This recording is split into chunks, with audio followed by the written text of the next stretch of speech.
ディズニーバケーションパッケージの2日目はディズニーシーへ行きました。今回の動画は主にディズニーシーの新エリア、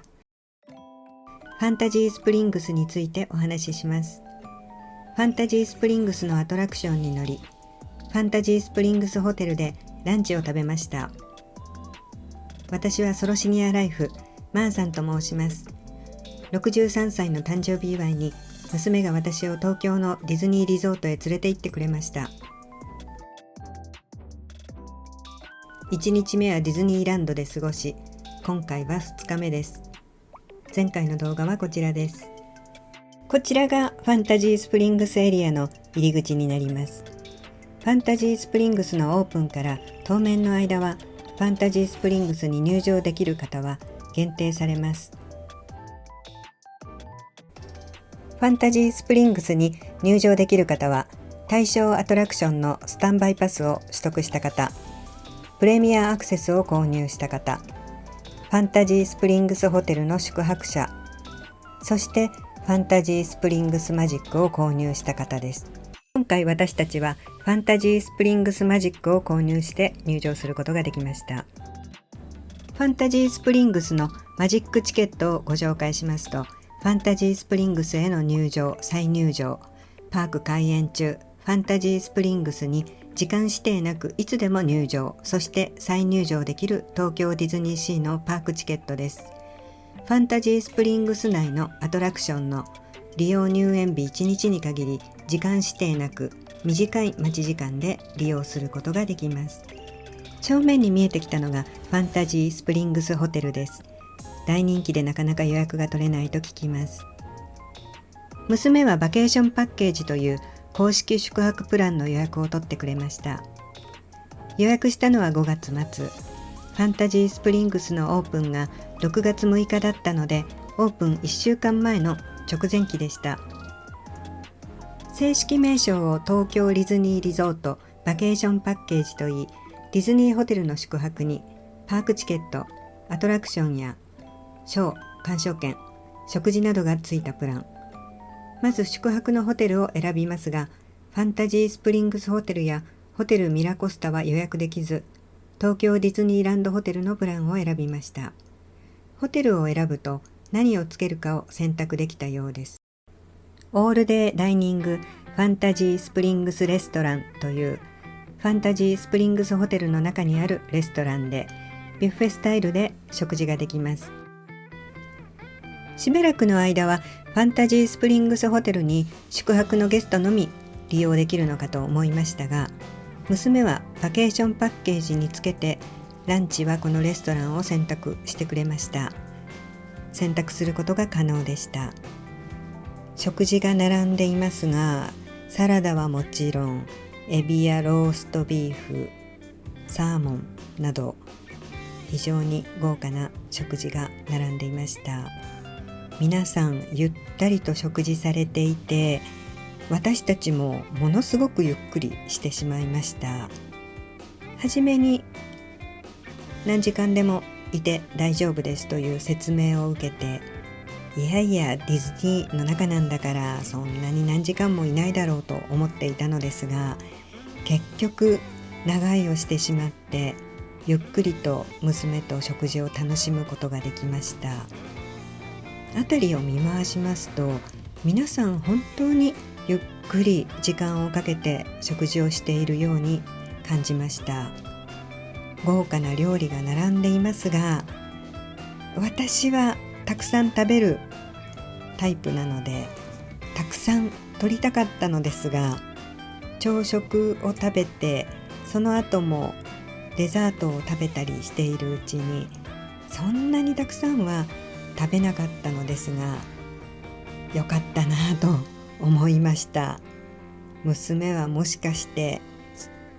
ビュッフェということを知っていたけど私には言ってなかったという疑惑がありますね。でも本当に良かったです。私がいつもやるような食べ方をしているような人は一人も見かけませんでした。皆さん本当に優雅にお食事をしていました。そういう割には私はやっぱり結構食べましたけれどもね、娘はそんなに食べませんでしたね。いろいろな意味で本当に有意義で楽しい時間を過ごしました。新エリアに入場できて乗り放題のようにかなり自由にアトラクションを楽しめるファンタジースプリングスマジックもつけてくれたのです。2名で合計いくらしたかは聞いていませんが、かなり高かったのだろうと思います。一生に一度のバケーションパッケージ、ファンタジースプリングスマジックでした。おかげで待ち時間もほとんどなく、新しいアトラクションを3つ乗ることができました。正面に見えているのはラプンツェルの塔で、中にラプンツェルも見ることができます。ディズニー映画塔の上のラプンツェルの世界を表現したエリアで、アトラクションはラプンツェルのランタンフェスティバル。私たちは合計3回乗りました。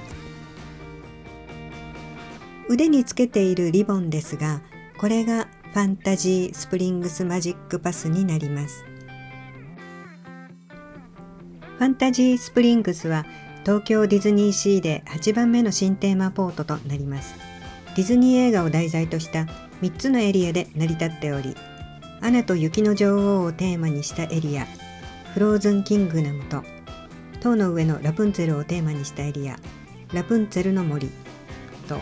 ピーターパンをテーマにしたエリア、ピーターパンのネバーランド、そして新しいディズニーホテル、東京ディズニーシーファンタジースプリングスホテルで構成されています。テーマですが、魔法の泉が導くディズニーファンタジーの世界です。滝や川など水が随所にふんだんに使われていると感じました。私たちはファンタジースプリングスパスを存分に利用したと思います。先ほどラプンツェルのランタンフェスティバルに3回乗ったと言いましたが、アナとエルサのフローズンジャーニー、アナと雪の女王のアトラクションですが、こちらは6回乗りました。一度降りてそのまままた列に並ぶということも繰り返しました。私も娘もこのアナとエルサのアトラクションが一番気に入りました。それからラプンツェル3回乗りましたが、ピーターパンのネバーランドアドベンチャーはすごく楽しいのですが、私はちょっと酔ってしまって、これは1回だけで終わりにしました。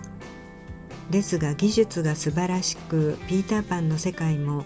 非常に素晴らしく描かれているので、乗り物に弱くなければぜひ乗っていただきたいと思います。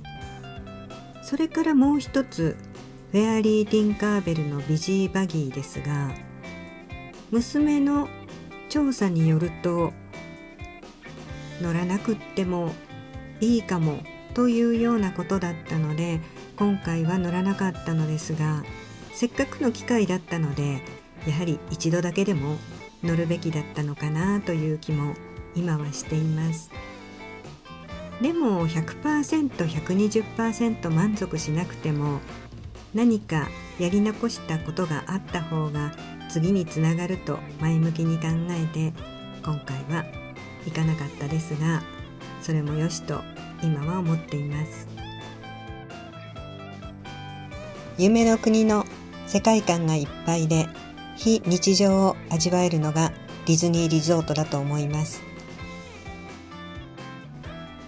ご覧の街並みもファンタジースプリングスの中にあります。窓の中も非常に作り込まれていて素敵で、覗き込んで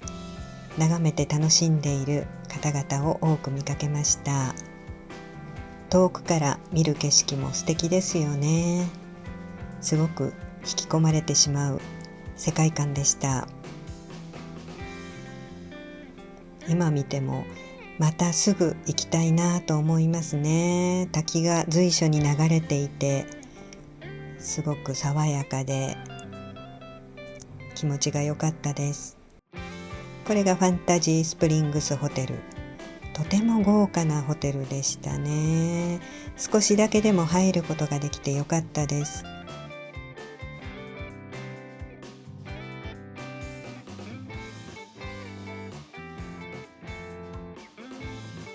こちらがお土産を売っているところですね。ファンタジースプリングスギフツと書いてありますけれども、ファンタジースプリングスの中のお土産を売っているところはここ1箇所だと思います。私が行った時はそれほど混んでなかったですね。私はお土産を3つ買いました。左の奥からこれはクッキーですね。ティンカーベルのクッキー900円。右はチョコレート1000円。それからアナ雪のマグカップ2200円。マグカップは娘とお揃いで買いました。もうちょっと買えばよかったなと今は思うのですが、控えめに買ってしまいました。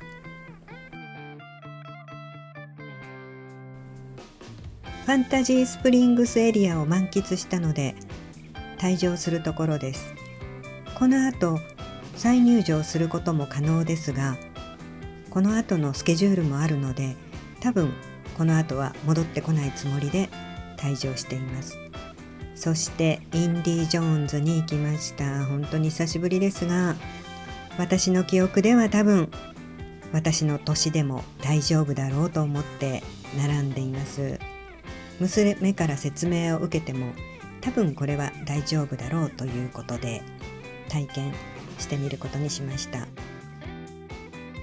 娘が運転しています。大丈夫でした。多分ですけれどもビッグサンダーマウンテンで大丈夫な方だと私の年代もっと上の方でも大丈夫ではないかなと思います。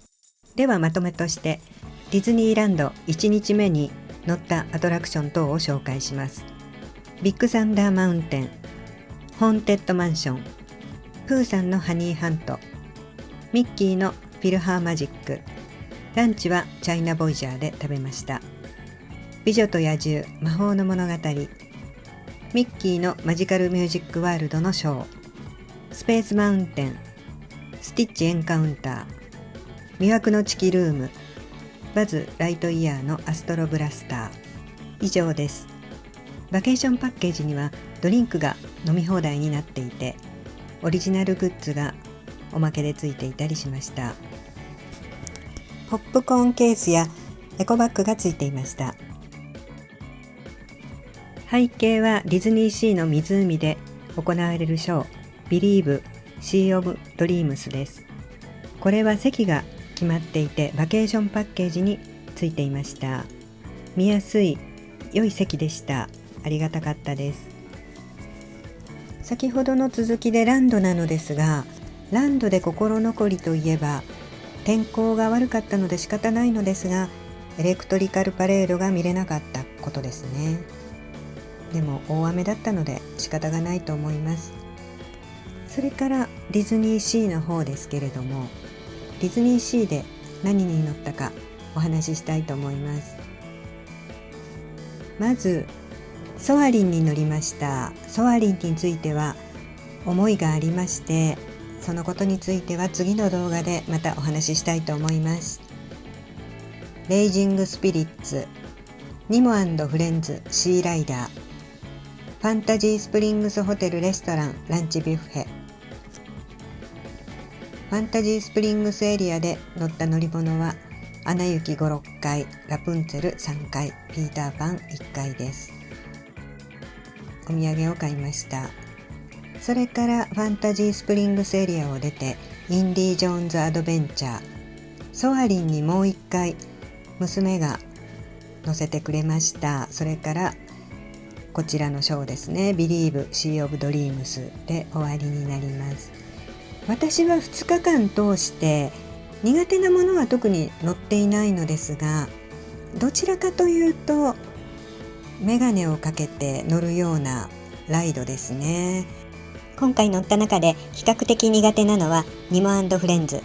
それからピーターパン楽しいけれども乗らなくても大丈夫かもしれません。あとスターツアーズちょっと苦手ですね。ですが2つのパークの中で一番苦手なのはタワテラなんですね。タワーオブテラーがちょっと好きじゃないです。浮遊感と言いますか、絶対乗れと言われれば乗れないことはないと思いますが、多分もう乗らないんじゃないかなと思いますね。あとは大丈夫です。一番好きなのはビッグサンダーマウンテン的なああいう感じの乗り物が好きです。10年ぶりのディズニーで感じたことは、やはり乗り物に乗り慣れていないので、意外と答えたなっていうところはあります。ですので、もし久しぶりにディズニーに行かれる私と同世代の方々は、あまり無理をせずに優しい乗り物から乗っていくのがいいのではないかなと思いました。お友達やご家族の方が乗っている時に無理をせずに、どこかのレストランやベンチなどで待っているというのも一つの方法だと思います。帰りは JR 舞浜駅から東京駅を目指しましたが、意外と座れました。進行方向後ろの方だったと思いますが、空席もあったので、ぜひ探してみてください。次の動画で今回のディズニー2日間の総括をしたいと思います。またぜひご覧ください。